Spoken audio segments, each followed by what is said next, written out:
Hello guys, welcome back to my YouTube channel.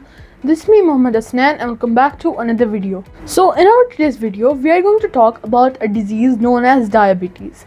You might have heard about it, and we are going to talk about the organ which is related to this disease, and the organ is known as pancreas. Diabetes, which is often known as diabetes mellitus, is a disease which has many symptoms. The symptoms of diabetes are constant hunger. The person will feel thirsty rapidly, means he needs to drink a lot of water, and excessive urination, means the person needs to go to the bathroom again and again. But what causes diabetes? So basically diabetes occurs when your blood glucose is very high. So glucose is basically in form of a sugar. It is the energy which your body uses. So when it's too high, diabetes is caused. The organ which is responsible for diabetes is the pancreas. So basically the main task of the pancreas is to control the glucose, the sugar levels in your blood. Pancreas is a long organ which is located behind your stomach and next to your liver. The pancreas has a very major role in converting the food which we eat into fuel, the energy for our body, and then the pancreas stores it in the body cells. So the pancreas has a very major role in this process. Pancreas also have a role in digestion, but their very important and major role is that they regulate the sugar levels in your blood. Now let's start the process from the beginning. The process starts from the food we eat. So the food we eat is converted into glucose, which is energy, and then the energy is stored and transported around the body cells. Now it's the pancreas' turn to control the glucose levels in the blood.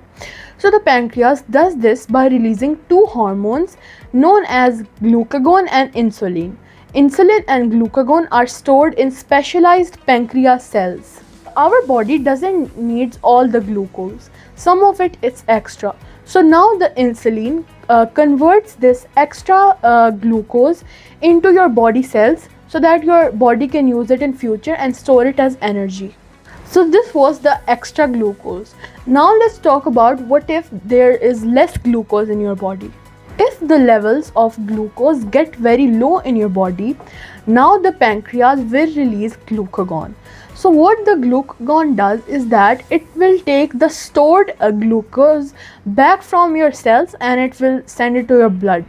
Now your body uses this energy as it needs it, and it is released by the glucagon, which was before stored as extra by the insulin. And this is how the pancreas manages to regulate the sugar levels in your blood. But sometimes, in some cases, the pancreas fails to produce the right amount of insulin. As you know, insulin is very important as it stores the extra glucose which your body doesn't need. So sometimes as your body grows and you don't keep good care of your body, the pancreas fails to produce the right amount of insulin. So this condition is known as diabetes. Due to the lack of insulin, the extra glucose stays in the cells and it builds up, causing to the hardening of blood vessels. Then it further causes into heart attacks, brain strokes, and kidney failures. If you want to know more about how the liver works, then don't forget to check out my video which was on this topic. So this is how diabetes develops. The people who have diabetes, they often get a dose of insulin in their bodies so that they can control, so that their body can get insulin and the extra glucose can be stored. So this was all about the disease known as diabetes, its symptoms and causes, and also the organ pancreas in the human body. I hope so that you find this video factual and interesting. If you did so, then don't forget to like this video, share it with your family and friends so that they can also gain this information, and subscribe my channel for further videos. Thanks for watching.